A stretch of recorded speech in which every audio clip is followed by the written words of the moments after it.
esse papo de investimentos globalizados, próxima revolução do mercado financeiro. Então, se eu não estou enganado, 98% dos investimentos dos brasileiros é investido dentro do país. Quando a gente ia falava para qualquer pessoa de outro país que a gente tinha esse dado, o pessoal ficava de boca aberta, porque eles acham incabível você investir mais de 50% em um único país. Cara, para você conseguir algo acima da média, você tem que estar fazendo coisas acima da média, né? Você nunca vai ser acima da média fazendo a média. Independente do momento, você vai lá e faz, você vai encarar vários problemas, você vai executar e você vai conseguir superar esses problemas. Maravilha. Fala, pessoal, tudo bom? Vamos começar aqui mais um Despertar das Assessorias. O objetivo aqui é trazer mais um conteúdo rico para vocês, a gente falar um pouquinho mais do momento de mercado, a evolução que a gente está vendo aí, olhando já um pouco para 2026 também. E hoje, especialmente, a gente falar um pouquinho do mercado internacional, offshore. A gente vê que tem bastante crescimento disso nas assessorias no Brasil. E o que a gente está vendo aqui de experiência, trazendo um convidado especial aqui para falar um pouquinho com vocês sobre esses assuntos. Então, tendências, dinâmica, as diferenças do mercado nacional com o mercado americano e tudo que a gente quer trazer aqui para vocês entenderem um pouquinho mais e isso ajudar um pouco também aí na questão das iniciativas e planejamento de vocês para o ano que vem. Beleza? Lembrando aqui sempre, né, Despertar da Assessoria, a gente fala sempre de assessoria, consultoria CVM, Wealth, Multifamily Office, que é o nosso core business aqui, sempre focado 100% no B2B e trazendo muito do arcabouço aqui, tanto de consultivo, inteligência, tecnologia e tudo que a gente faz para ajudar a estruturar o seu negócio e formar uma assessoria aí cada vez mais estratégica, com melhor atendimento para o cliente e preparada para tudo que vem acontecendo aí junto ao mercado.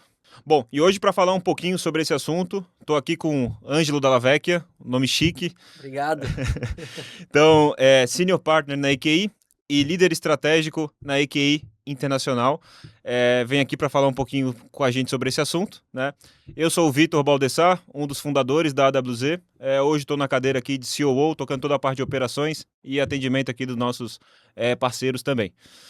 Ângelo, prazer te receber, Obrigado, uma honra. Vitor. Muito obrigado pela presença aqui. De épocas de universidade para o mercado financeiro. Bom estar com você aqui hoje. Já vai um tempo, né? Acho que as nossas carreiras se juntam um pouco, o seu tempo de EQI com o meu tempo de AWZ, né? Desde do D0 da AWZ, Perfeito. dando 8 anos aqui agora. É mais ou menos o que você tá na EQI, né? Vou fazer em dezembro, vai fazer 8 anos que eu tô na EQI. Eu fiz toda a esteirinha desde pré-vendas, que hoje é o SDR, assessor no Brasil, líder de equipe no Brasil, recentemente como líder estratégico internacional, e agora um fã do mercado internacional. Claro que o Brasil continua aqui, mas o internacional me cativa muito hoje. Pô, legal.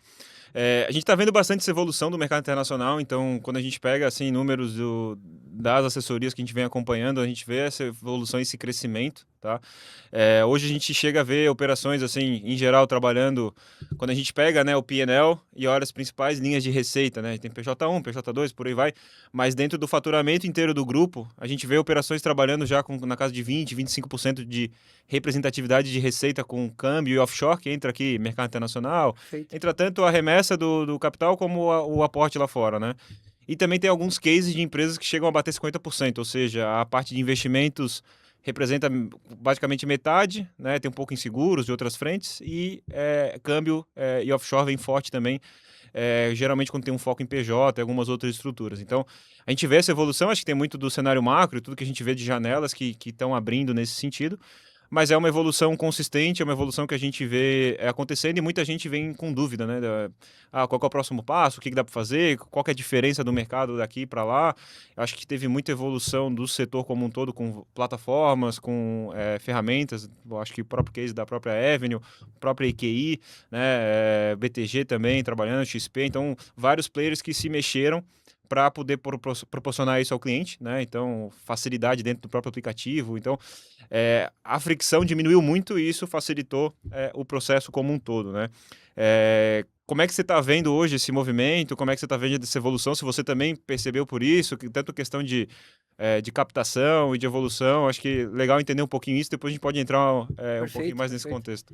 Claro, e você explicou muito bem, a gente vê que é uma jornada, assim, então a gente enxerga claramente que esse papo de investimentos globalizados é como se fosse a próxima revolução do mercado financeiro. Então, se a gente voltar 15 anos, teve aquele movimento muito forte de desbancarização, que é onde começou a ficar muito forte os bancos digitais, as corretoras, agentes autônomos, E a gente enxerga que nessa jornada educacional, os clientes, eles precisam de soluções completas.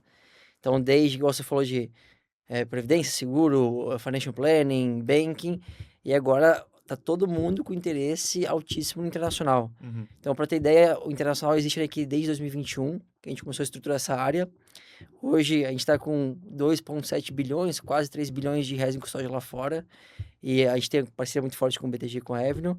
E nos últimos 3 meses consecutivos, pode ser sorte, coincidência ou mérito, a gente tem recordes de captação. Então a gente percebe que é uma jornada educacional, tanto para o cliente quanto para os assessores, mas é algo que vai acontecer.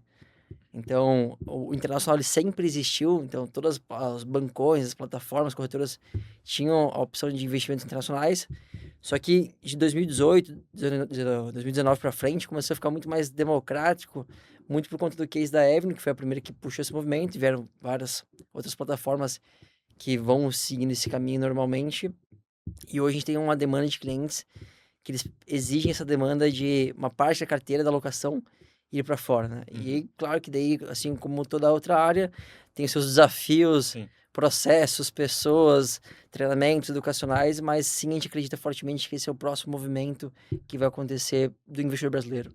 Pô, legal. E vem bem em linha, tá? Porque a gente vem sendo muito. Ano passado acho que era até muito mais uma narrativa de FII fixo e commission, e rolava bastante. A gente brincava até que era quase um fla-flu, né?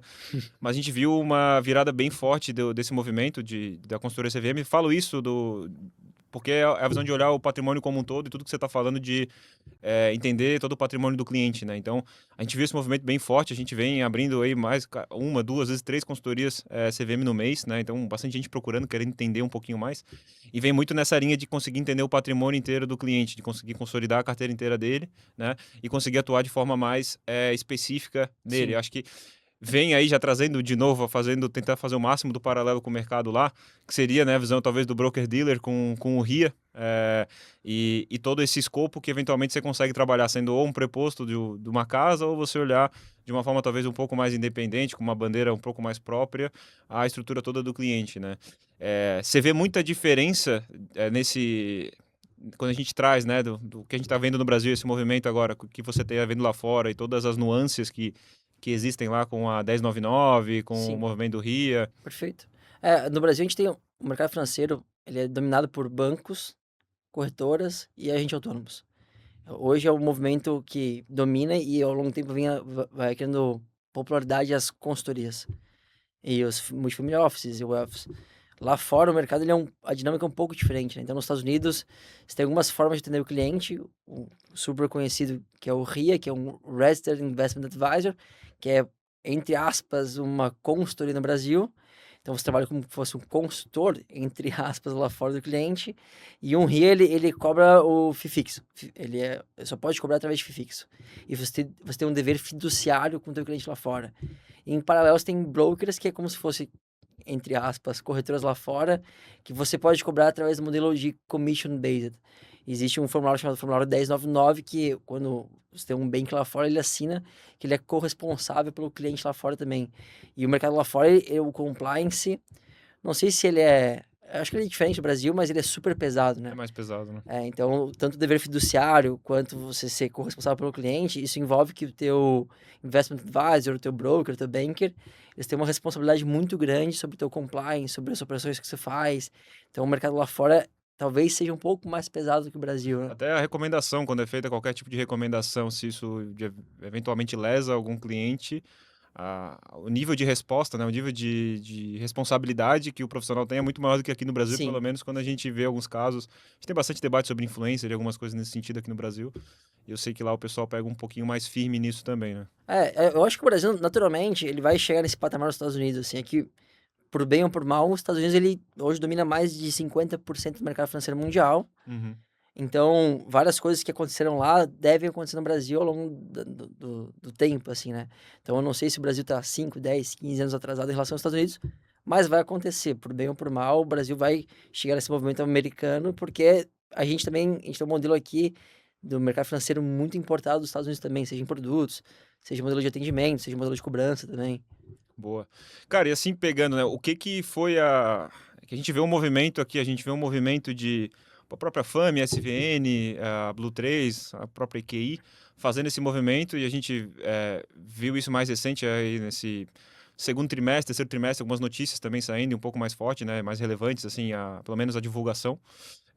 Como você falou, já vinha estruturando isso já há mais tempo, mas o movimento de botar a bandeirinha lá um pouco mais recente, né? O que que chamou mais a atenção de vocês? O que que vocês viram ali de oportunidade nesse sentido, né? De estar atuando lá de forma mais forte para, pô, chegou um momento, né? Sim, perfeito. Chegou o momento de atuar lá. O que que brilhou o olho, ou digamos, o que que viu ali de... geralmente é a fruta baixa, né? Ó, o esforço versus o retorno que vai me gerar, tá valendo a pena agora eu botar essa bandeirinha lá. Claro, tem vários fatores aqui, mas acho que o principal deles, quando a gente foi uma das primeiras vezes profissionalmente lá para os Estados Unidos, foi em 2023, a gente percebeu que primeiro que o mercado lá, igual eu falei, ele é muito maior que o Brasil. Então, mas não é só um problema no Brasil, é um problema que é país desenvolvido, Estados Unidos, versus um país subdesenvolvido, Emergente, emergente aqui. Então, o mercado financeiro lá, ele é gigantesco, né? Então, Uhum. oportunidade lá é o que não falta. E ao mesmo tempo, a gente percebe que o modelo que a gente tem aqui na EQI, o modelo de atendimento, o modelo de formação, o modelo de crescimento, a gente enxerga que a gente pode replicar lá fora também. Porque lá fora, como o mercado tem muita liquidez, você tem pessoas com patrimônio alto para o nosso nível brasileiro, que às vezes não tem um atendimento à altura que a gente proporciona aqui na EQI no Brasil. Então, eu acho que essa foi uma visão que a gente tem de conseguir melhorar o atendimento dos clientes, começando por brasileiros lá fora, em Miami, onde tem maior concentração de brasileiros fora do Brasil e latino-americanos. Uhum. A gente pensa ao longo do tempo atender pessoas que não sejam apenas brasileiros, mas um passo de cada vez, mas no sentido de conseguir agregar valor de atendimento para esses clientes, e naturalmente fidelizar esses clientes que já estão lá fora com a IKEA também. Sim. E eu, cara, eu enxergo legal, né, você trazer isso, e eu enxergo também legal, talvez até um outro ponto, que é a própria tecnologia, né? Aqui a gente fala do próprio Pix, né? Que eu acho que é um case mundial, toda a parte de Open Investments, Open Finance, que a gente vem acompanhando muito forte, e inclusive com essa solução de consultoria CVM, consolidador de carteira, e olhar o patrimônio, a gente vem trazendo bastante inovação nesse sentido, né? Até para, não sei se todo mundo sabe, a gente já tem consolidador de carteira desde o D0 da empresa, a gente já tem essa consolidação e a gente vem acompanhando todo esse arcabouço tecnológico que foi feito muito ali na gestão do Campus Neto no Banco Central, né? De trazer mais tecnologia, de fazer essa agenda, e agora Galípolo e pessoal tentando tocar isso e trazendo mais essa pauta, né? E avançando nisso. Mas a gente vem acompanhando. Tem o Open Capital Markets também, Open Insurance, então tem muita coisa acontecendo. Mas toda essa tecnologia que no Brasil acho que vem se desenvolvendo bem, e isso vale para os bancos, né? Também. E que eu acho que lá fora também é um ponto que, se conseguir se posicionar bem, ou se conseguir ter uma entrada, também é legal, porque acho que a gente pode até ser, nesse final do dia, a gente tem muita a mania de olhar para lá e achar que tudo lá é melhor, mas acho Sim, que esse é um ponto que aqui a gente perfeito. evoluiu muito bem, e a gente pode até, digamos, exportar o conhecimento de uma forma ou de outra para um mercado que é muito maior do que aqui, né? A gente aqui no Brasil, a gente brinca que a gente tem a tal da síndrome de cachorro magro, Ah, que a gente acha que sempre tá pior que os outros, né? Ainda mais quando compara com os Estados Unidos. De fato, o nosso mercado brasileiro, ele é fechado, então você tem várias limitações de aplicação quando você tem uma conta banco, corretora no Brasil. Mas quando você vai para fora, por mais que tenha essa abertura de mercado financeiro, você percebe que não tem, talvez, as plataformas, as tecnologias que tem no Brasil. Então, o case do Pix no Brasil é um grande sucesso mundial, pela facilidade de fazer essas movimentações financeiras. E lá fora, por incrível que pareça, não tem tanta tecnologia em plataformas de investimentos quanto no Brasil. Então é normal um investidor que ele está acostumado, um investidor brasileiro que ele é acostumado com o que o sistema financeiro oferece aqui no Brasil, quando ele chega lá fora, ele talvez tenha um primeiro susto de entender que é uma dinâmica um pouco diferente, que ele não tem mesma usabilidade nas plataformas. Então a gente tenta, junto com o educacional e com tecnologia do lado da EQI, fazer com que a experiência do cliente que investe lá fora seja positiva ou talvez o mais próximo possível do que ele está acostumado hoje. uhum. Eu lembro, pô, eu morei na Inglaterra em 2014, né? E aí, lógico, já faz um tempo, provavelmente as coisas já mudaram.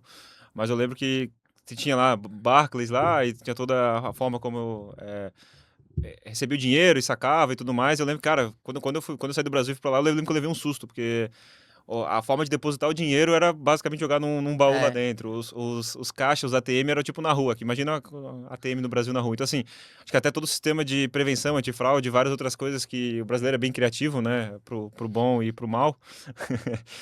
Então, já muita coisa foi desenvolvida e acho que é um ponto muito forte aqui. Então, acho que é legal também ver essa conexão, né? Esse ponto que a gente tem aqui dentro como um ponto e é positivo do um ponto país. forte, né? A gente tem que ser orgulhoso das coisas que a gente tem de bom aqui dentro também, né? A gente é tão crítico com as coisas que são ruins, eu acho que deveria ser orgulhoso com as coisas que a gente tem de bom aqui também. Então, essa é uma barreira que acontece no dia a dia, que é basicamente uma questão de tecnologia e de usabilidade, né? Então, que a gente entende que uma das formas de melhorar a experiência é se você dá um bom serviço e tu acompanha o cliente, pega na mão, dá um bom suporte. Você tem essa mesma jornada com o cliente aqui no Brasil, você replica lá fora, a experiência do teu cliente é bem positiva também. Legal. Com relação a isso, até os movimentos que a gente está vendo um movimento talvez mundial até de anti-imigração, mudança total de geopolítica, de contexto, de barreiras, de vistos, né? Não sei se você está percebendo algo nesse sentido, algo que também está eventualmente travando vocês ali no dia a dia, o que vocês estão acompanhando, algum tipo de receio. Eu acho que talvez até considerando o cenário macro, tudo isso até está ajudando, né? Quando tem um pouco mais de receio, o pessoal tenta botar o patrimônio em ativos mais seguros, né? Vai, Uhum. vai o ouro, vai. O Bitcoin agora que virou Tem agora não, gente né? agora, tem Já faz um países bom que tempo. botam como reserva de valor o Bitcoin agora também. Já faz um bom tempo, mas é um case também que muita gente aposta. E acho que tem esse movimento também de levar o dinheiro para fora, por mais que o dólar encareceu muito nos anos para cá, mas acho que também é um movimento. Como é que você está enxergando isso? Tanto essa parte da anti-imigração, barreiras e fronteiras, e também o cenário macro, se isso tem beneficiado ou prejudicado vocês ali. Sim, sim. Sobre a parte de imigração, vou te confessar que talvez não seja minha especialidade, mas o que eu percebo na ponta final é que, sim, cada vez mais tem um movimento, pelo menos dos brasileiros que a gente atende, que eles têm essa vontade de mudar de país, ou pelo menos mandar um filho estar para fora, ou um neto.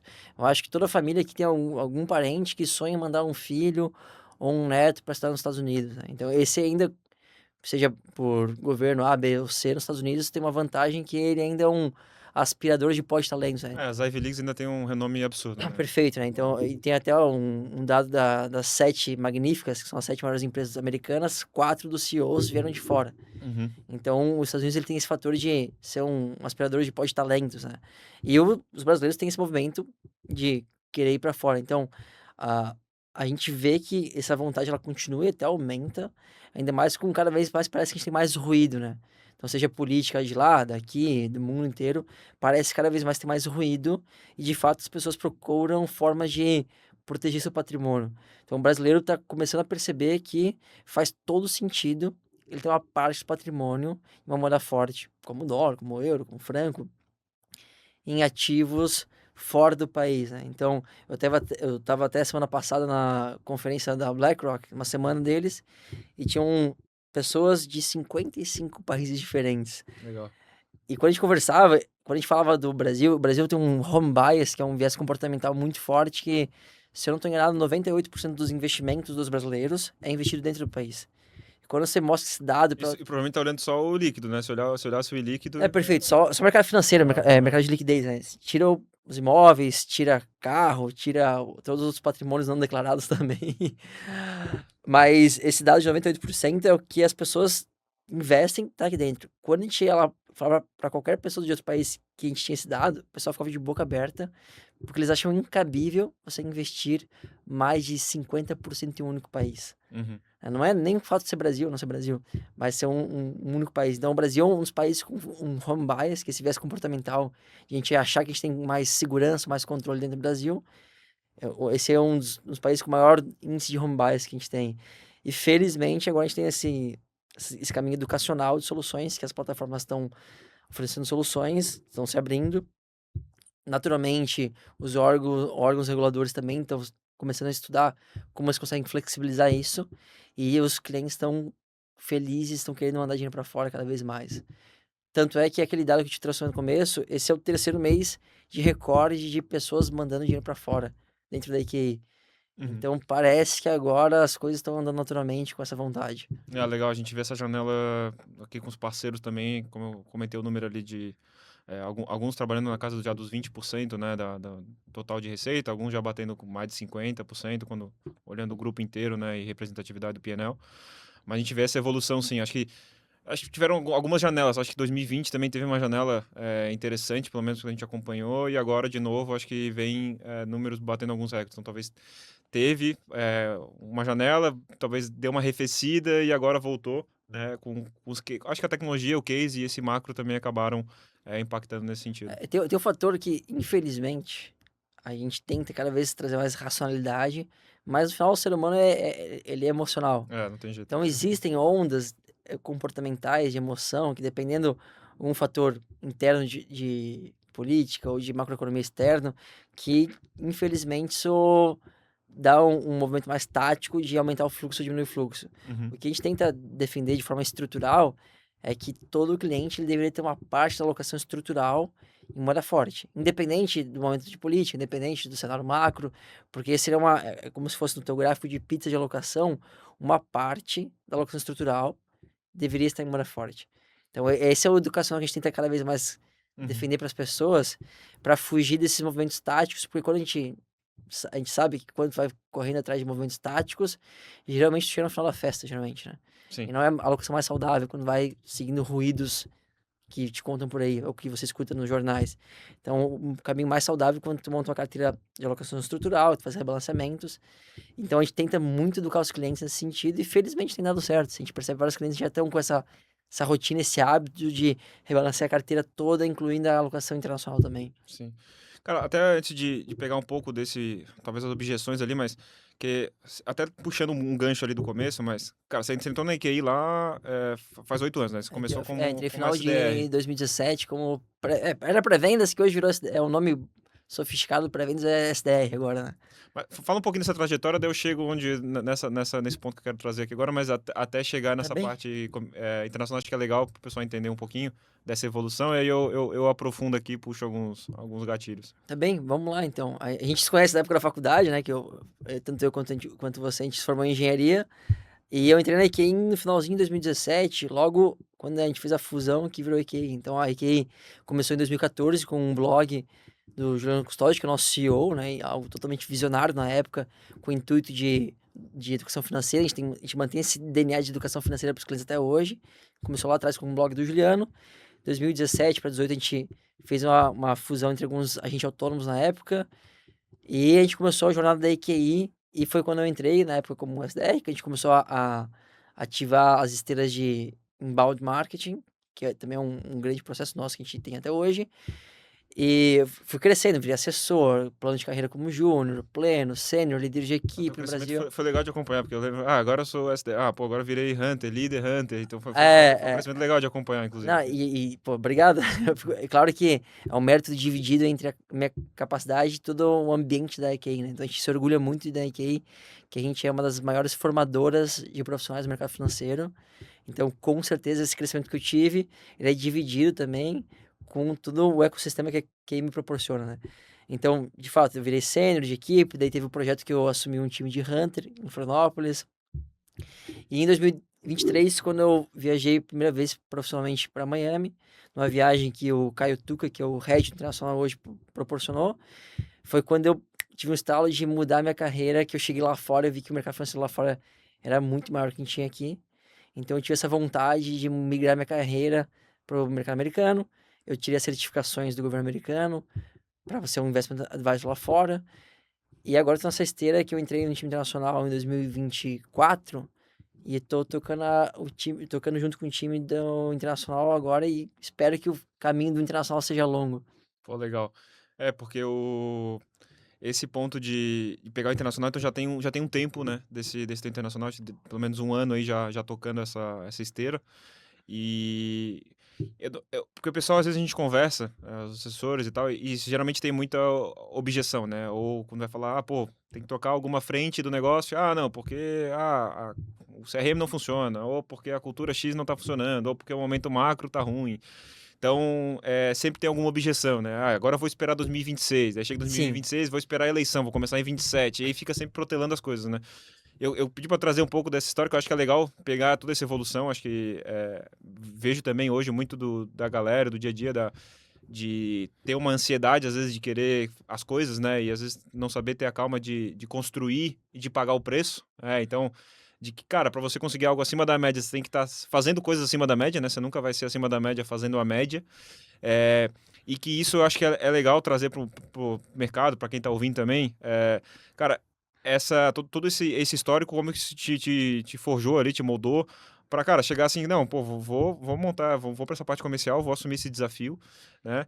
E também ver quais eram as principais objeções, né? Que eu acho que tanto do cliente quanto dos assessores ou dos liderados, que geralmente tem muita objeção, né? Como é que conseguiu tratar isso para chegar nesse momento e hoje tá indo lá para estruturar esse business e tudo que a gente comentou aqui já até aqui no podcast. perfeito. Essa resposta vai longe, tá? Vai. Mas eu acho que é legal, pegando um pouco agora minha percepção da minha jornada.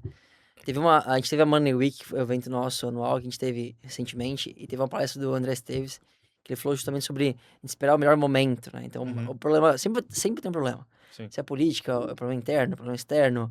E ele fala muito sobre que para as empresas boas, independente do momento, você vai lá e faz, você vai encarar vários problemas, você vai executar e você vai conseguir superar esses problemas. Então, o que eu quero dizer com isso é que sim, sempre vai ter problema, e isso com certeza gera ansiedade, e eu acho que é uma questão de maturidade. Então, entrei na IKEA com 23 anos, eu era muito mais ansioso que eu sou hoje, não que eu seja perfeito, né? Tem uma jornada de maturação, minha vida aí eternamente evoluindo, mas a resposta que do meu lado é eu sempre tive muita confiança nas pessoas que estão comigo, assim. Então, todo esse movimento que começa a jornada padrão de SDR para começar a ser comercial, porque na engenharia ninguém nunca ensinou a fazer uma ligação. Sim. Tu chega no mercado financeiro com uma ideia que às vezes não é bem o que tu esperava, então tu percebe que tem que ser comercial. Então o SDR na EQI foi fundamental para começar a forjar comercial. Eu virei assessor júnior e na época o meu líder, o André Arantes, sempre me passou muita confiança também em direcionamento, né? Então eu fui crescendo depois com outros líderes, hoje com o Caio Tuque também, que ele tem uma visão estratégica fenomenal, que eu aprendo muito com ele também. Então, a minha resposta é que eu sempre confiei muito nas pessoas que estavam comigo na jornada. Eu tinha muita liberdade, seja com o Juliano, com o Arantes, com o Tuca, ou qualquer pessoa que está do meu lado, de conseguir pedir conselhos e eles me direcionarem. E bem provável que tem uma frase que o Juliano fala constantemente, é que conforme tu vai subindo na carreira, tu vai cada vez ficando sem pessoas para pedir conselho. Uhum. Fica mais solitário. Ficando mais solitário. É. E é normal. Todo mundo começa a crescer, começa a encarar isso, e porque você começa a ter mais responsabilidades, e as decisões começam a vir mais de você pelos teus ensinamentos, né? Então, é uma coisa que a gente percebe lá na EQI, que é normal esse crescimento, assim, comigo, com meus pares, mas o que eu gosto muito lá de dentro é que a gente sempre tem abertura muito forte com a diretoria, com os C-levels, com os antigos líderes também, de toda vez que eu tenho uma incerteza olhando pra frente, eu posso perguntar e eu confio muito no direcionamento deles, né? Então, isso tudo eu acho que consolida a questão de cultura que a gente conseguiu desenvolver, que a cultura nada mais é que os valores que as pessoas compartilham na empresa. Legal. E o que foi o principal desafio, assim, principalmente nesse movimento internacional? Não sei se tinha alguma objeção de cliente ou do próprio time ou de alguma coisa ali que você viu como a principal barreira ali que você teve que atravessar aí nesse... Tudo bem, não é muito tempo ainda, mas Sim, já deve ter sim. tido bastante coisa. O Internacional existe desde 2021, né? Eu entrei na jornada, o time já tá bem redondo, tocando desde 2021. Então o mérito não é totalmente meu, claro que o time inteiro compõe os resultados, mas a gente percebe que o desafio sempre ele é na linha educacional, né? Então, educacional desde o nível do assessor, que atende o teu cliente, e do cliente no final. Então, porque o mercado internacional, ele é uma dinâmica diferente do Brasil. Seja pelas plataformas são diferentes, seja por conta da marcação dos produtos são diferentes. É bem parecido, tá? O mercado brasileiro, o leque de produtos do mercado brasileiro, ele é quase uma cópia do mercado americano. Mas Parece que às vezes só de estar uma língua que às vezes tem gente que não fala, parece que é um bicho de 7 cabeças, né? Até pegando esse gancho, né? Na WBZ a gente tem o Clube do Livro, que a gente pega alguns livros, né? Sim, Então, o mais recente que a gente pegou foi o livro do De Volta ao Jogo do BTG. perfeito. A gente leu ele pô, a gente debate bastante, né? Já teve na época do próprio Na Raça, lá do Benchimol. São vários livros que a gente vai pegando, lendo, trazendo para a realidade do time. Tem uma infinidade de livros que a gente leu e gosta bastante desse ponto, é uma cultura nossa. E um dos pontos que ele fala muito, acho que é do César lá, quando ele traz os próprios indicadores, o formato de fazer a precificação do mercado americano para cá, que eu acho que vai muito do que tu tá trazendo aqui agora, né? Sim, Então, sim. isso já lá na década de 80, né? Mas essa dessa evolução, depois o próprio o Paulo Guedes também, então assim, toda essa construção que foi feita foi muito olhando para o que estava funcionando lá, né? Sim.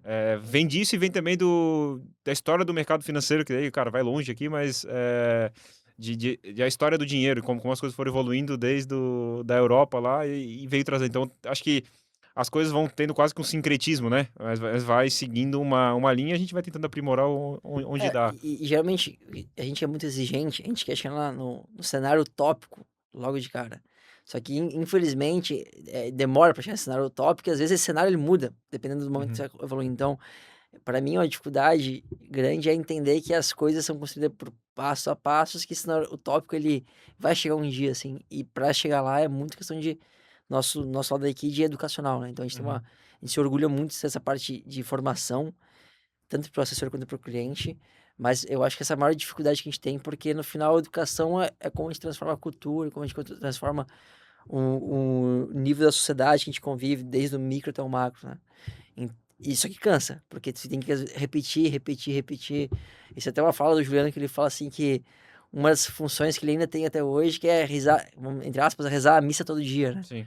Porque não basta tu falar uma vez, tu fala várias vezes. E as pessoas absorvem de forma diferente. Tu tem que se adaptar porque as pessoas têm perfis diferentes, perfis comportamentais diferentes. Então, o trabalho educacional é um trabalho constante, estrutural, não é falou uma vez, tá falado, né? Uhum.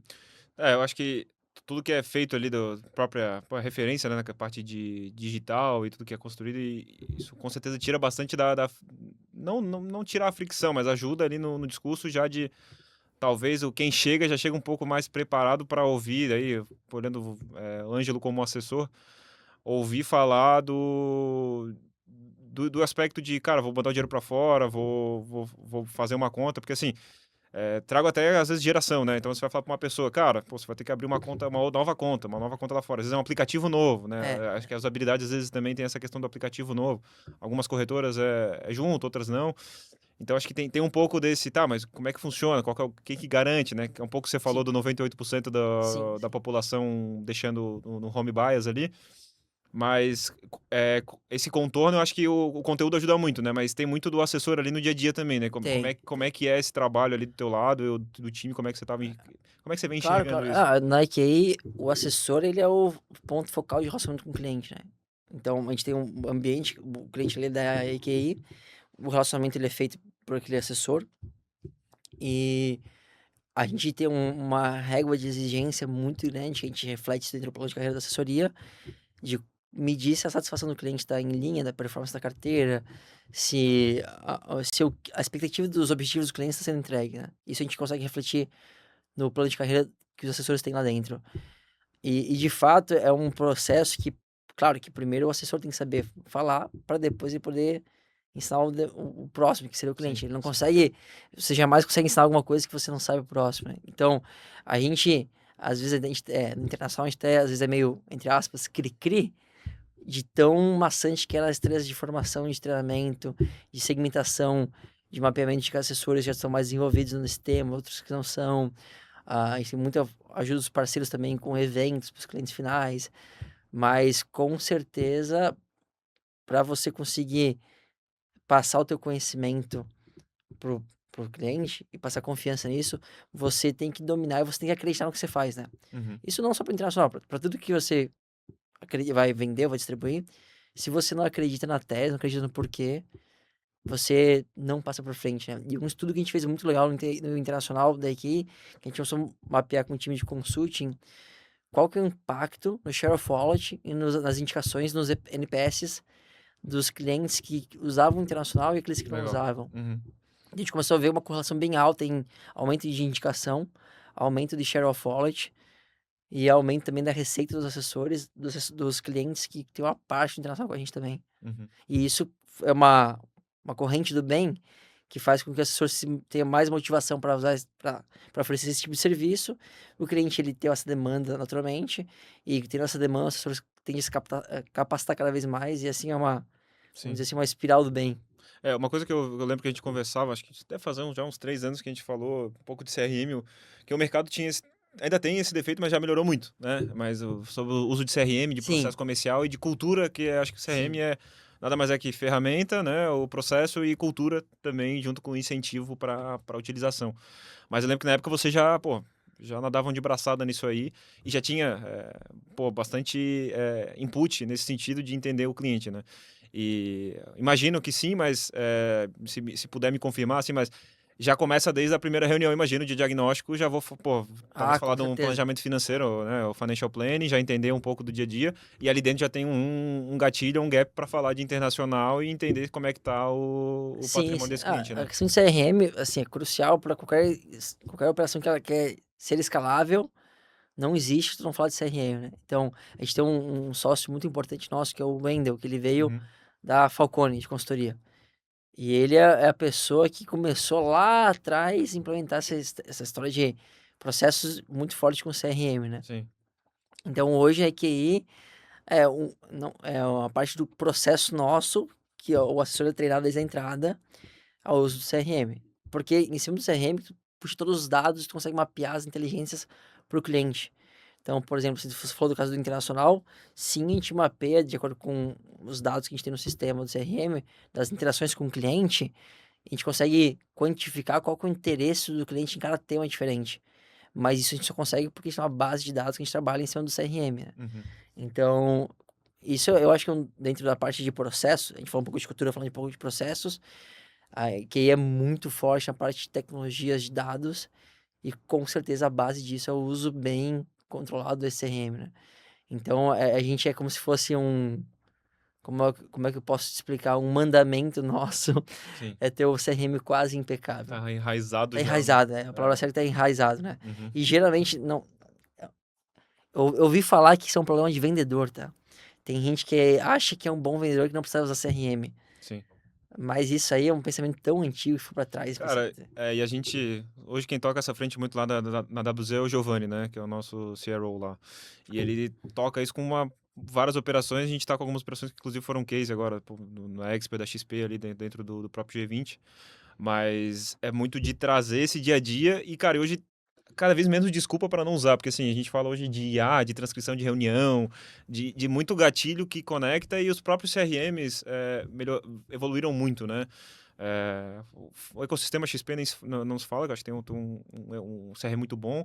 Acho que o Safra vem se mexendo também, o próprio Case se mexendo, a gente vê esse movimento, o pessoal cada vez mais forte e demandando, né?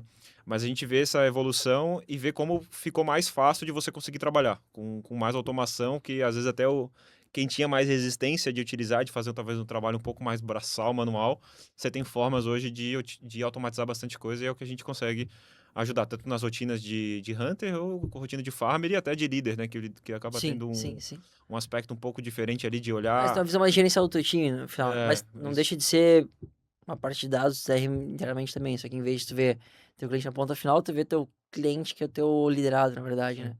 Porque assim, vamos falar, pô, vou fazer captação internacional, né? Às vezes a gente começa a ver, pô, a captação tá ruim. Tá, mas tá ruim por quê? Não, de novo, cenário macro, não sei o quê. E tal. Não, mas pô, beleza. Vamos entender o que tem correlação, o que impacta na captação. Então, cara, falar de financial planning, vamos falar de open investments, vamos falar de régua de relacionamento, né? E a gente começou a ver que esses indicadores meios, eles ajudavam a gente a mapear onde é que tá o problema. Então, assim, pô, o cara não aporta em internacional, por exemplo, né? Mas beleza, como é que tá o teu playbook ali? Como é que tá a tua reunião de diagnóstico, tua reunião inicial, né? Ou como é que tá montando desses clientes que têm potencial, qual foi a última vez que tu falou com eles? Sim. Pô, faz mais de 6 meses que não falou com o cara, não tá fazendo follow-up ali com ele. Então, pô, realmente não vai ter captação. E aí, muita operação ainda fica olhando só, puta, a captação tá ruim, tá ruim, tá ruim, Aí tá que ruim. vê o indicador finalístico, né? Então, Isso. tem um pensamento nosso lá que pra gente saber achar um plano de ação, tem que saber qual que é a causa raiz. Uhum. Geralmente a causa raiz é aquela causa que vai ter umas 5 Pra respostas gente que depois. é o diagrama de Chicago lá da gerente de Isso, produção, bem clássico. perfeito. Então, para quem fez produção, quem fez administração, tem essa ideia muito clara de entender qual que é a causa raiz dos problemas, né? E geralmente as 3 primeiras respostas não são a causa raiz, Sim. porque são mais muito superficiais. Só que daí tem um trabalho de investigação dos teus dados, dos teus processos, de entender como é que tá a tua quantidade e a tua qualidade, né? Então, por exemplo, quantidade, tu falasse do follow-up, do touch point, da esteira de nutrição do teu cliente naquele tema, por exemplo, internacional, e tem a questão de qualidade, que é como é que é a tua reunião, Uhum. como é que tu mede qualidade, fazendo check de padrão com o teu time, fazendo esteira de formação, e depois, de novo, check de padrão. Então, a gente tem lá dentro a gente também tem uma rotina bem forte de controle de qualidade e quantidade, né? Porque o grande problema é quando você cria um plano mirabolante, só que por uma causa que não é a causa raiz. Uhum. Então você tá tratando um problema que não é o problema de verdade. Então tu gasta um esforço gigantesco na ação, só que essa ação não resolve o teu problema porque tu não chegou na raiz do problema. Então, uma dica talvez seja gastar o maior tempo possível para entender a causa raiz. E em cima disso os planos são mais fáceis de serem executados. Não, de fato, não tenho dúvida. Acho que vai bem com o que, que a gente pensa aqui e entende também. É, mas todo esse processo de construção ali pô, de dia a dia, de CRM e tudo mais, eu imagino que quando você faz esse movimento e decide essa ação, pá, vamos botar o RIA lá fora, vamos fazer, tirar o certificado lá. Todo esse arcabouço que você construiu te ajuda, né? Porque também uma coisa que a gente reflete muito e traz pro pessoal. Cara, pô, não adianta você, às vezes, querer vou montar um RI, eu vou ter estrutura lá se eu não conseguir nem resolver os meus problemas, digamos, de PJ1, né? Sim, Que é a sim, parte de sim. investimentos. Então, eu acho que tem ponto a ponto que precisa ser feito e, às vezes, hoje em dia, o assessor, ele virou um cara que ele não fala mais, né, os grupos, no caso, né? Não fala mais só de investimento. Ele, pô, fala de seguros, fala de previdência, fala de planejamento. O consórcio veio com uma linha forte também nos últimos 2 anos que a gente vem acompanhando. Parte de real estate também, bastante gente se mexendo nesse sentido. Então a gente vê vários pilares, várias frentes de atuação entrando e eu acho que o internacional vem crescendo também com um pouco mais de É, força. e acho que, claro, de cada um dentro da sua realidade, mas é um passo de cada vez, né? O problema é tu querer abraçar o mundo e tu acaba se perdendo porque a gente tem E perde atração na PJ1, que é onde isso. a Então porta de você entrada, tem né? energia, tem esforços, tem insumos limitados no final do dia, né? Então, de novo, cada um na sua realidade.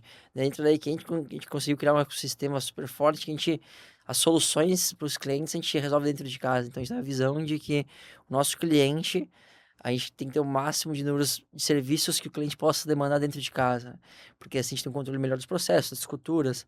Então, isso mas é uma empresa que o Juliano fundou lá atrás, há muito mais tempo do que eu tô no mercado, né? Uhum. Então, eu entendo que se eu tô onde eu tô hoje é por conta de esforço de várias pessoas que conseguiram montar a empresa ou botando passo a passo para chegar no nível que a gente está hoje. E eu espero que minha função dentro da sociedade nossa é entregar uma empresa mais saudável para as próximas gerações também. E assim essa corrente do bem vai seguindo também.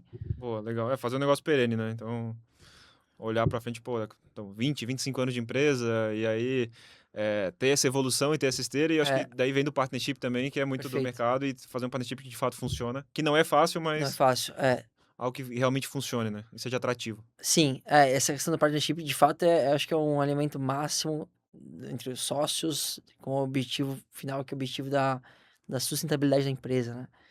E eu acho que hoje em dia um case de sucesso de partnership é o BTG. Então lá dentro a gente tem um modelo que a gente tenta replicar o que o BTG faz, que eu acho que é um case de Sim. sucesso Uhum. no mercado financeiro inteiro. Mas sim, esse eu acho que é o alinhamento máximo entre as pessoas lá dentro, divisão de longo prazo.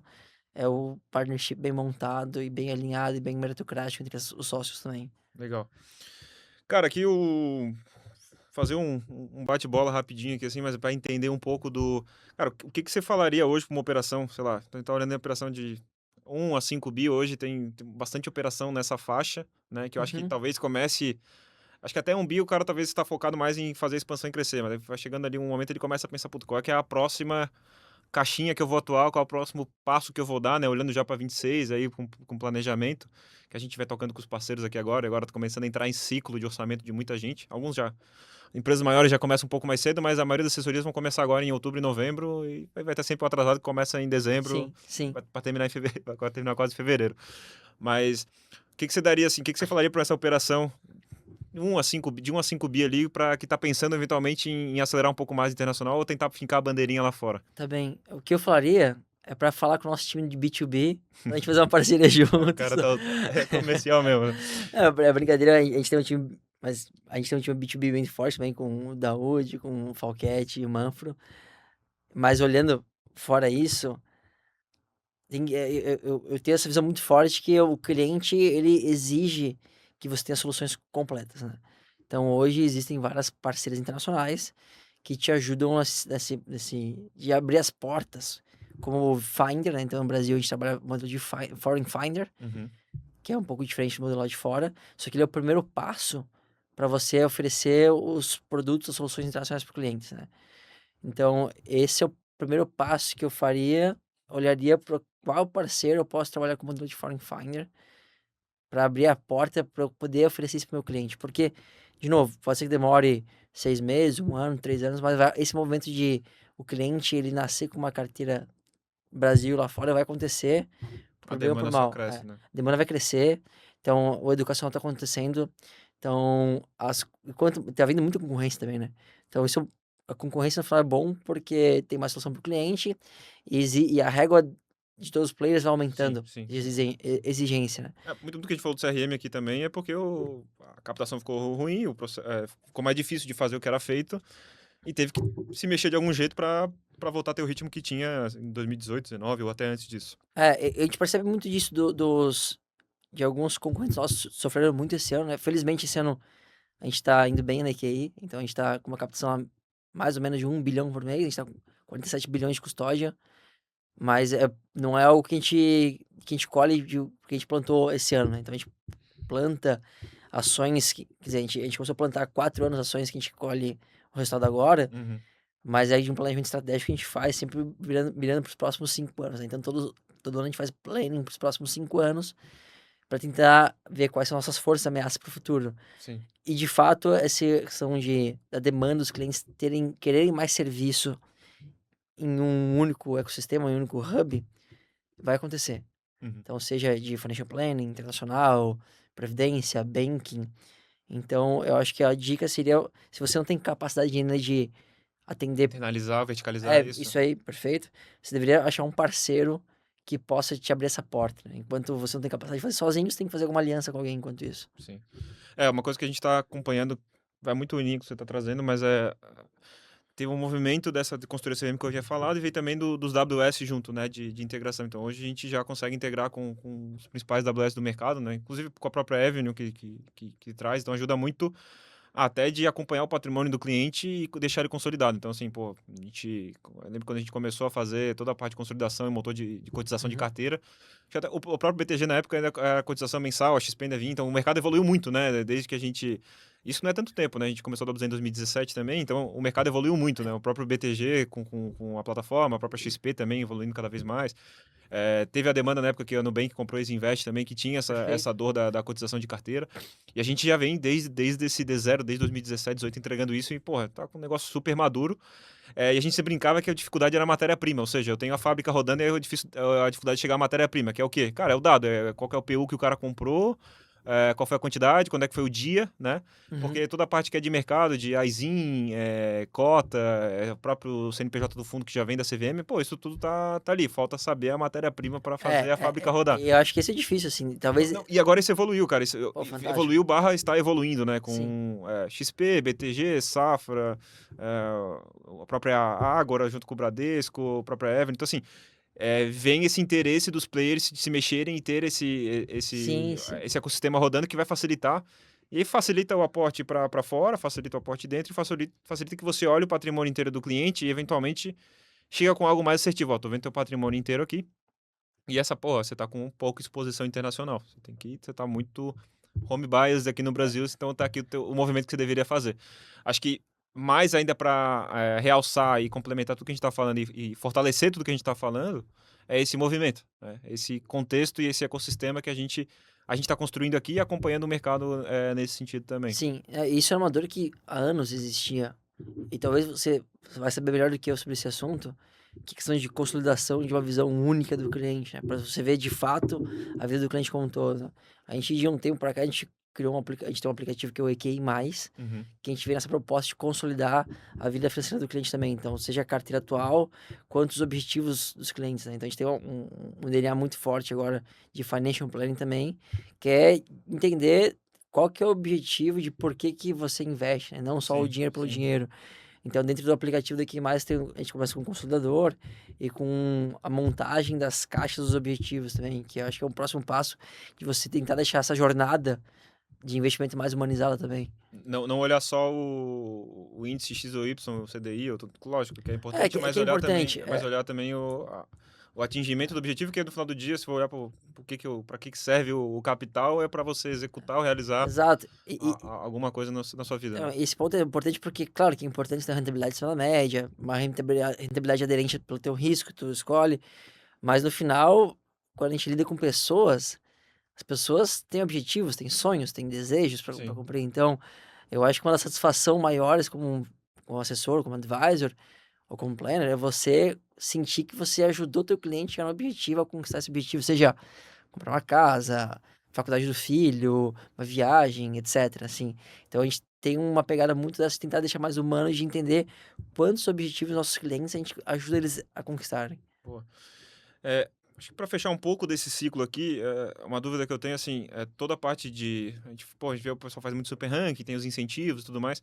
Hoje tá com, imagino, tá com uma esteira específica para ou algum incentivo específico para quem tá atuando junto com a parte comercial, ou vocês trabalham de uma forma um pouco mais geral, quando tá olhando ali assessores, times e por aí vai? Você fala em incentivo de. Financeiro, ou de comissionamento, bonificação, ou até pensando em eventual elegibilidade ao partnership, ou por aí vai. Também, acho que tem alguns pontos aqui, né? Então, claro que quando você tem áreas diferentes, tem métricas diferentes, né? Então, lá na Nike, a gente mede muitos KPIs das áreas. Então, a gente chega, por exemplo, NPS, captação líquida, Uhum. churn, evasão. Em cima dos KPIs, e isso aí vai te drivando do nosso plano de carreira. Então, acho que um case de sucesso nosso também é o plano de carreira interno que a gente tem, que roda já há mais de 5, 6 anos. E esse é o que eu vejo o pessoal dentro de casa que mais se motiva para ficar subindo no plano de carreira, né? Sim. E naturalmente, também tem tua remuneração e assim por diante. Né? Sobre partnership, a gente, de novo, a gente tem uma ideia que a gente gosta muito do modelo que o BTG tem, a gente tenta replicar. Só que eu acho que esse talvez seja o trabalho mais difícil do CEO, que é o Juliano, e da diretoria, é tu equilibrar ou trazer da forma mais meritocrática possível, tu comparar pessoas que têm escopos de entregas Sim. diferentes, Sim, sim. né? Uhum. Então, a gente lá tem um ponto muito forte de cultura. Então, cada vez mais, claro que é importante tu entregar tuas metas, tuas métricas dos KPIs internos, mas não só isso, o que pesa muito é a avaliação 360, né? Que é a avaliação dos teus pares, do teu superior e Uhum. dos de baixo de ti também, né?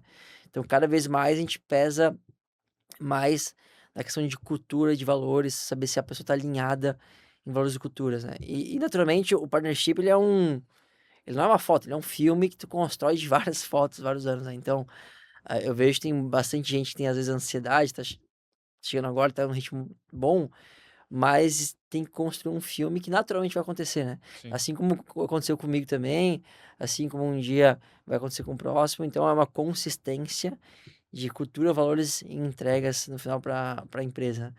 Mas eu acho que se a gente conseguir cada vez mais ter peso em cultura, em valores, eu acho que esse é o caminho certo que a gente deve seguir. Pô, legal, legal. Acho que o desafio. Já vi muita operação trabalhando bem na questão de ter o partnership um pouco mais atrativo ali. Eu já tiveram um momento do mercado, né? Teve um momento do Sim, valuation talvez um pouco mais surreal, né? Que sim. nunca ia se vender, a pessoa pagava um valuation, mas nunca ia ter o retorno daquilo. Isso foi ajustando.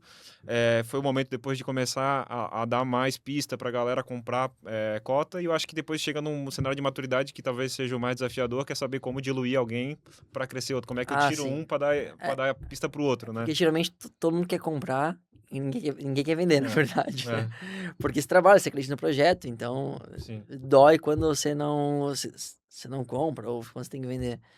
É, É o desafio, né? A gente tenta trazer muito ali, junto com os nossos parceiros, cara, acho que vai um pouco da avaliação 90, 180, né? Então, líder, liderado, liderado, líder. Olhar um pouco, olhar bastante a cultura e ter os pilares ali junto com a parte comportamental para essa pesquisa. Então, às vezes chega uma operação e pergunta, quais seriam os pilares que eu deveria avaliar na minha pesquisa? Cara, vai depender do que você quer construir como empresa, né? sim, Você sim. vai querer focar num tipo de cultura, pô, você vai para Ah, uma linha. assim, tem decisões pessoais que são normais serem diferentes. E não quer dizer que um tá mais certo ou errado que o outro, desde que você esteja alinhado nos valores da empresa, Sim, assim. Então, tem várias pessoas que às vezes preferem ter uma carreira solo, de tão confortáveis com isso, tem outra prioridade no momento da vida, performam super bem, são alinhados, mas eles têm uma visão diferente. Tem outras pessoas que elas têm uma visão muito mais de querer estar junto no business, né? Então, quanto mais você vai crescendo de responsabilidade, sim.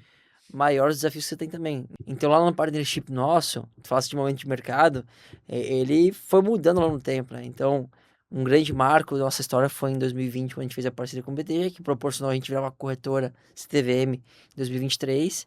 E aquele momento foi um momento super desafiador pra gente, que uma forma de incentivar quem estava com a gente naquela jornada foi através do partnership, né? Uhum. E acho que foi um movimento super acertado naquela época da diretoria, e hoje a gente muda um pouco, olha mais para a cultura. Então, eu acho que o partnership ele é quase um ser vivo que ele se molda, ele amadurece ao longo do tempo também, e é normal. E acho que é importante quando a gente fala da jornada das pessoas, é que a gente fala que a pessoa tem que agir como sócio antes de virar sócio. Sim, sim. Então, A gente geralmente, usa essa analogia lá dentro, que é primeiro você mostra que você é faixa preta, depois o título é faixa isso, preta. é semelhante. Então, quando a pessoa, ela, vamos dizer assim, ela conquista, ela recebe a comunicação que ela virou sócio, ela às vezes nem tem surpresa, porque ela já esperava isso, pelo comportamento, pelas atitudes, né? Sim. E isso é um trabalho que é construído muito em cima de feedbacks ao longo do caminho, né? Isso, bastante, tem que sofrer bastante também pra virar sócio, não dá, senão fica muito Ah, fácil, né? é que sofrer depende que se Sim. você gosta ou você não gosta do que você faz, né?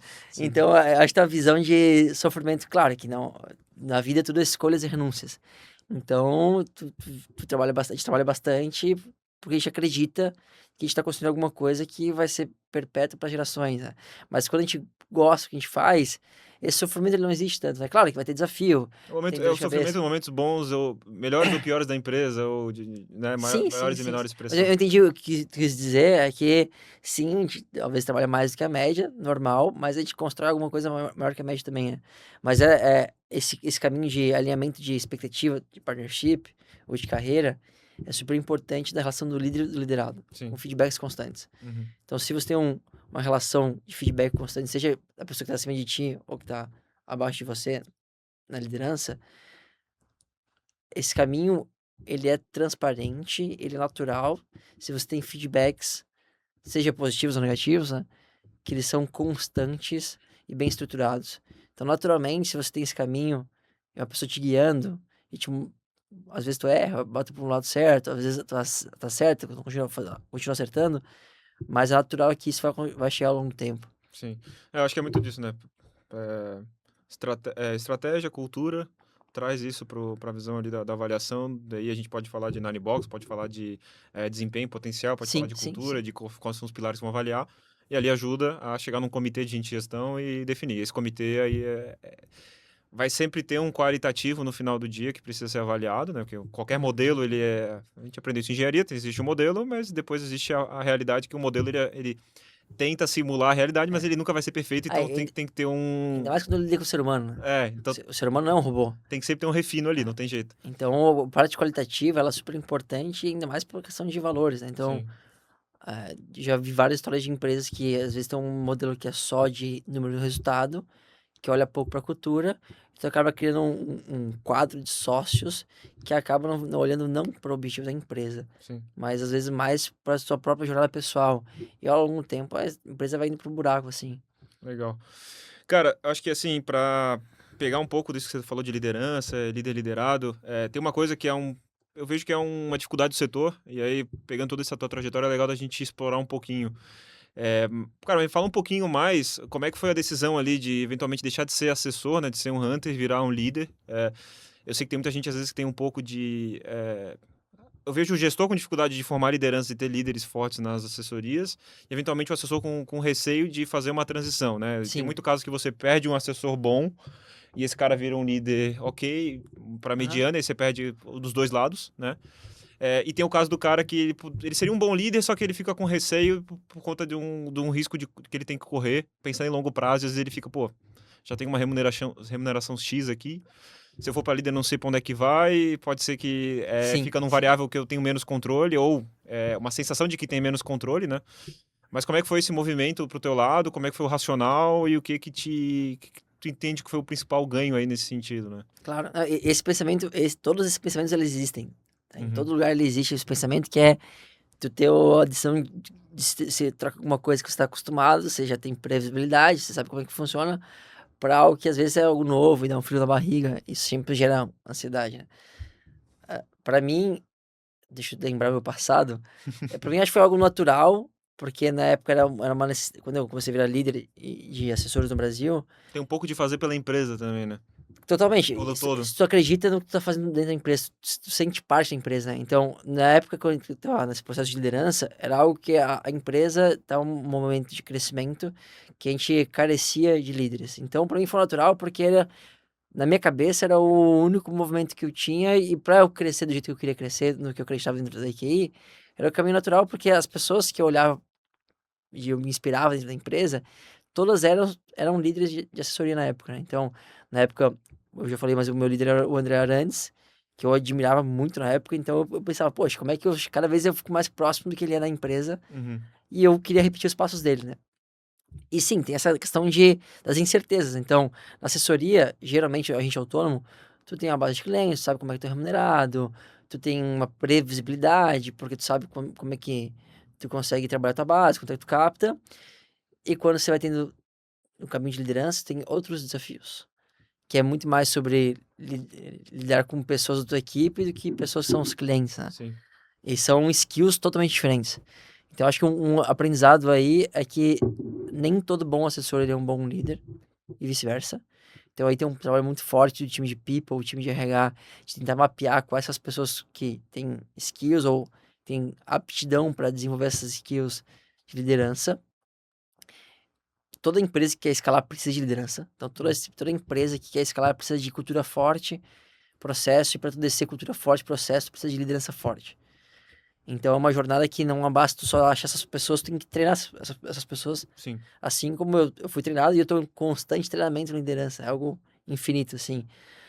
E daí, dentro da parte de incentivos da empresa, como existia essa incerteza pessoal, são as formas que você gera de quais são os Compensações, ó. compensações, benefícios, que não é só dinheiro, tá? Tem Sim. várias formas que você tem compensações que não são só financeiras, né? Então, por exemplo, partnership é uma forma de compensação, que acho que o mercado financeiro é o que mais é usado hoje, mas conforme você vai tendo vai tendo crescimento de liderança, geralmente você tem acessos e você tem mais importância nas decisões. Sim. Isso é Você natural também, participa tá? mais Você do. tem mais, isso, ser mais participativo nas decisões estratégicas da empresa. E, de novo, vai do que cada pessoa gosta. Tem gente que não faz sentido, não tem porquê isso, tem gente que gosta. Mas, olhando pro meu lado, eu sempre tive essa visão de querer sair, Sentar na mesa. das decisões, né? Sim. Então, eu acho normal a minha jornada que eu faz saindo do operacional. E eu sempre tive a visão de que eu queria chegar cada vez mais em nível estratégico. Que eu tenho a visão que eu quero participar das decisões do que eu acredito que eu tô construindo na IKEA junto com meus pares, né? Sim. Então, eu acho que tem um jogo, para diminuir essa incerteza, tem um jogo de equilíbrio entre várias frentes. Você, suas lideranças, as pessoas que você admira na empresa, e a própria sociedade como um todo, de entender qual que é a importância, qual que é a tua necessidade de líderes, e quais são as compensações que você proporciona para a pessoa fazer essa mudança também. Pô, legal. Porque vejo também que você consegue alavancar o resultado de uma forma mais completa ali, né? Você, como talvez como assessor ali cuidando da carteira, você consegue entregar um baita no resultado, ter uma carteira de cliente, entregar o resultado final na ponta super relevante. Mas como líder você tem um pouco mais de possibilidade de atuar, de trazer coisa, de pensar em como ajudar esse assessor a entregar mais lá na Sim, ponta e ter um trabalho um pouco mais escalável. Exige bastante acho que até de empatia, humildade ali também, em alguns momentos saber que vai estar errado e reconhecer, mas é, acho que esse ganho também, que olhando aqui também do nosso lado, a WZ e tudo mais, é esse poder de ter uma alavancagem, de alavancar um time e se alavancar junto, alavancar a uhum, empresa, uhum. alavancar no bom sentido, né, de estar Claro, crescendo e claro. desenvolvendo. E ver a galera evoluir. Então, assim, pô, tem alguns cases que eu tenho aqui na WZ, hoje a gente tem no CapTable o pessoal que entrou como estagiário. É uma lógica muito parecida com a tua. Entrou como SDR, hoje é senior partner lá, tá entre os principais sócios do negócio, né? Mas que a pessoa que entrou no D0 como estagiário e hoje tá no CapTable da WZ e foi desenvolvida e, pô, o Mateusão lá que tá lá com a gente já há bastante tempo, que fui formando e trazendo e trocando e ele também me ensinando muita coisa de volta e, cara, tá voando e tá Sim, crescendo muito. Então, sim. tem essa gratificação também da liderança que eu acho que, como você falou, não é algo só quantitativo, mas tem esse qualitativo de também você ver essa evolução junto de quem está construindo o negócio contigo, que traz ali para complementar até tudo que você falou, né? E daí tem vários perfis de liderança diferentes, né? Mas a gente acredita muito na questão de o líder no sentido de ser meio que um professor Sim. das gerações. Então, se a gente hoje a equipe é com mais ou menos 1.500 colaboradores total. Tudo começou com o Juliano lá atrás, que ensinou 5 pessoas, que cada um desses 5 ensinou mais 5, que depois ensinou mais 5, e assim foi E aí vai. crescendo. E daí eu fui ensinado, depois eu ensinei mais 5, e daí meus liderados estão ensinando mais 5 agora. Então, para ter uma empresa escalável, para tu disseminar a educação de uma forma escalável, tu precisa de lideranças bem alinhadas, bem fortes, né? Então, sim, se você pensa na perenidade da tua empresa, do teu crescimento, você tem que dar um jeito de pensar como é que tu forma as lideranças, primeiro, como é que tu atrai a liderança, como é que tu forma, e depois como tu faz um escalonamento desses próximos passos para a liderança, e daí perpetuando para as próximas gerações. Boa. É uma oportunidade para muita gente, porque tem gente que às vezes procura a gente também, começando a carreira, ou querendo entender um pouquinho mais, de fazer essa esteira, a parte de se desenvolver como líder é uma demanda bem latente do setor, né? A gente vê alguns M&As que acontecem também até com o objetivo de... acaba resolvendo um pouco, se é bem feito, né? Acaba podendo eventualmente resolver esse ponto de liderança ou ter mais Sim, pilares de liderança quando faz uma aquisição, né? Alguma coisa nesse sentido dos M&As, né? Que está bem aquecido, inclusive, o mercado vem se consolidando. Eu acho que tem um pouco desse qualitativo de demanda para consolidação, mas tem também uma demanda muito de crescimento e estruturação. E tudo que a gente vem falando aqui de frente de negócio, de como abrir outras frentes, como ter um pouco mais de escala, né? Pensando em líder, pensando em tamanho para fazer um movimento que vocês estão fazendo agora, pensando em construir algo e maior e ter um pouco mais de escala para trabalhar junto com os WS, com o mercado, com tudo que a gente vê acontecendo. Então, perfeito. acho que é um momento legal de mercado, de bastante mudança, de bastante coisa acontecendo, mas acabou por conta disso tudo, acho que o nosso papo acabou até complementando com outras frentes, que é legal a troca, é legal falar um pouco também da trajetória ali e trazer esse contexto do internacional e trazer um pouco do contexto Ângelo e Pessoa nesse para entregar esse resultado e para fazer acontecer esse projeto, né? Cara, aqui acho que a gente pode ir direcionando aqui para uma visão final aqui. Aham. Eu acho que pô, muito produtivo aqui. Te agradeço de novo por ter Imagina, ter vindo aqui participar e conversar um pouquinho com a gente, com o pessoal. Mas algumas coisas aqui para a gente tentar. Eu te pergunto aqui, você traz aqui. Eu acho que tentar umas respostas um pouco mais diretas tá bom, aqui. da pressão. Vamos lá. Exatamente, vamos lá. Cara, assim, para quem tá começando a carreira hoje como assessor, o que que é o principal ponto que você entende que a pessoa tem que ter ciência? Ela deveria estudar muito sobre lidar com pessoas.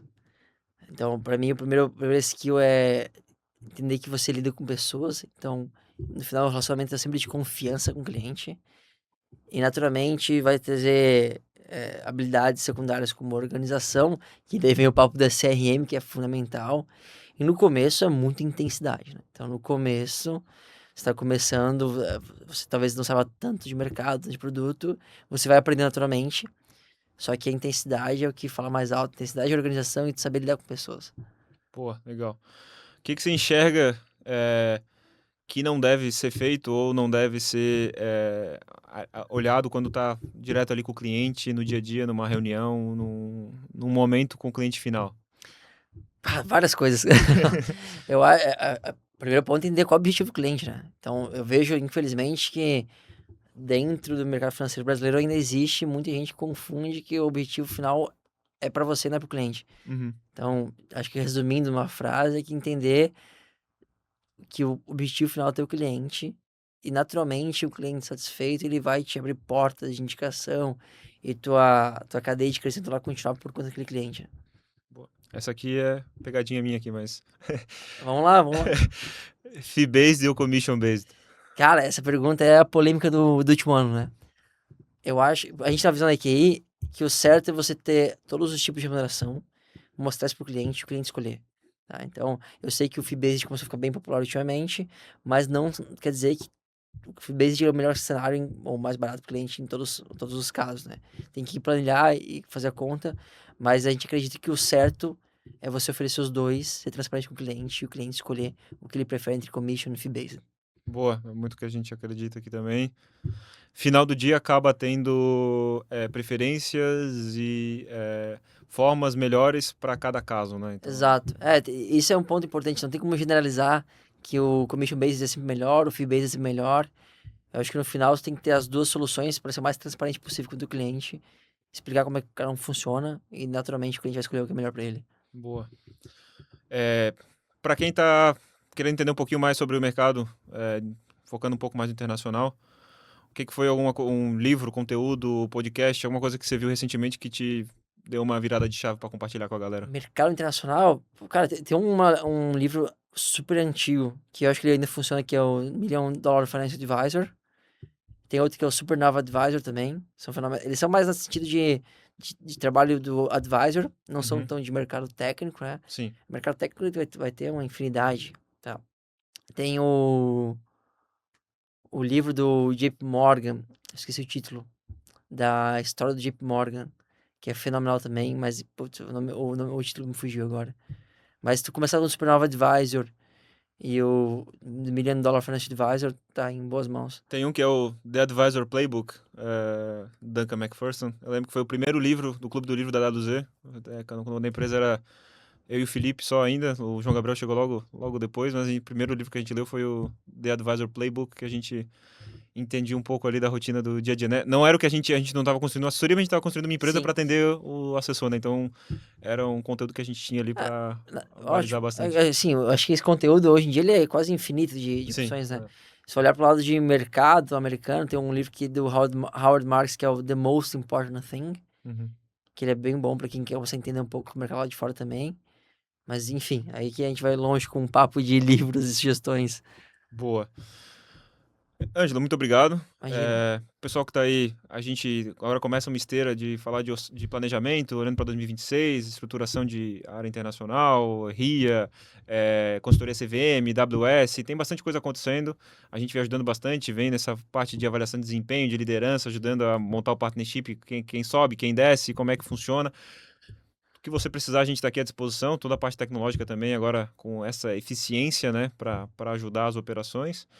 Mas, de novo, cara, muito obrigado pela atenção, obrigado por ter vindo aqui falar com a Imagina, eu que gente. agradeço o convite, obrigado demais. Sempre um prazer, a trajetória aí junto, muitos anos ainda pela frente, que daqui a pouco, que a gente nos próximos, daqui 15, 20 anos a gente tá olhando e vai ficar, ó, o que foi, a gente ainda é Com bem certeza, novo. com certeza, eu sou bem confiante pelo que a gente planta aqui, pelo tudo que a gente tem de cultura, processos, e ter pessoas da qualidade que a gente é, isso eu sou bem confiante no nosso caminho. Boa. É só ter paciência que as coisas vão acontecer pra gente também. E cada vez tem mais coisa para compartilhar aí e aprendizado, né? Que acho que é Perfeito. evolução constante. Vitor, obrigado, viu? Valeu. Obrigado, Ângelo. Valeu, pessoal. Obrigado. Até a próxima, até o próximo episódio aí do Despertar das Assessorias. Valeu!